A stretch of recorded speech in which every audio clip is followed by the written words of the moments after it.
ఎందుకంటే అలనాడు మా పాఠశాల గారి బృందం అందరూ కలిసి ఉన్నది 10 ఇళ్ళే అయినా కానీ రోజు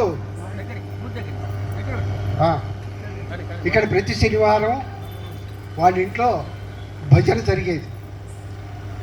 మళ్ళా ఏకాదశి ముక్కోటి ఏకాదశికి మళ్ళా భజన. ఆ 4 రోజులు పొద్దున్నే నామ సంకీర్తన, పొద్దున్నే తెల్లవారుజామున 6 మొదలెట్టి అందరూ కాలనీ అంతా తిరుగుతుండేవాళ్ళు. ఇల్లు లేకపోయినా పరే అందరూ తిరుగుతుండేవాళ్ళు ధనుర్మాసంలో.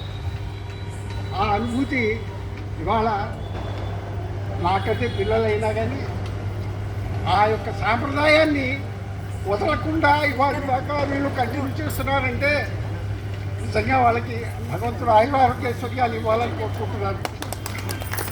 నిజంగా ఇవాళ నా బాధ్యత సంక్రాంతి అయిపోయి భోగి పండుగ రోజున ఆంజనేయ స్వామి గుడిలో పొద్దున్నే భజన అయ్యేది. ఆంజనేయ స్వామి గుడి అందులో భజన అయ్యేది. ప్రతి సంవత్సరం జరిగేది. చాలా గొప్పగా జరిగేది.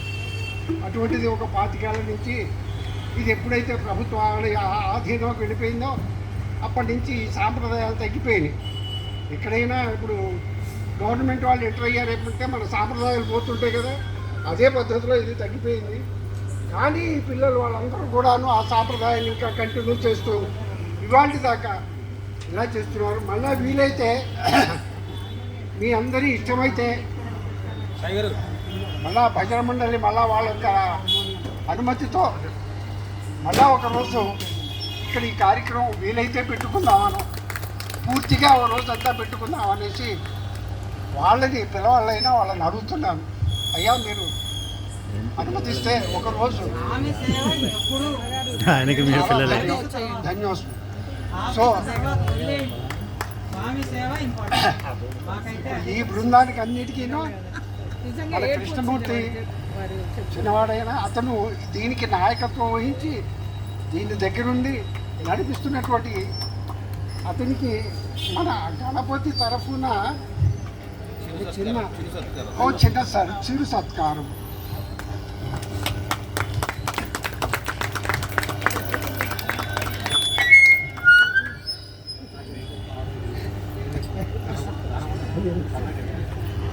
కృష్ణమూర్తి గారి బృందం చక్కగా సంకీర్తన చేసింది.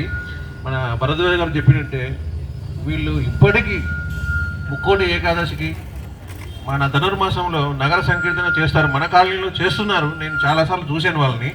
వాళ్ళకు ఆ దేవుడు ఆయురారోగ్యం ఇవ్వాలని ప్రత్యేకంగా కోరుకుంటున్నాను. ఇప్పటికీ పార్థసారథి గారి ఫ్యామిలీ అండ్ కృష్ణమూర్తి గారు నేను చూస్తున్నాను. ధనుర్మాసంలో ఆ 15-30 రోజులు చేస్తారు. ఎర్లీ మార్నింగ్ 5 o'clock ఇప్పుడు చేయట్లేదు చేస్తున్నారు. నేను చూశాను. అంటే ఆదివారం చేస్తారు, ఒక రోజు ఏదో చేస్తున్నారు. డైలీ చేయట్లేదా?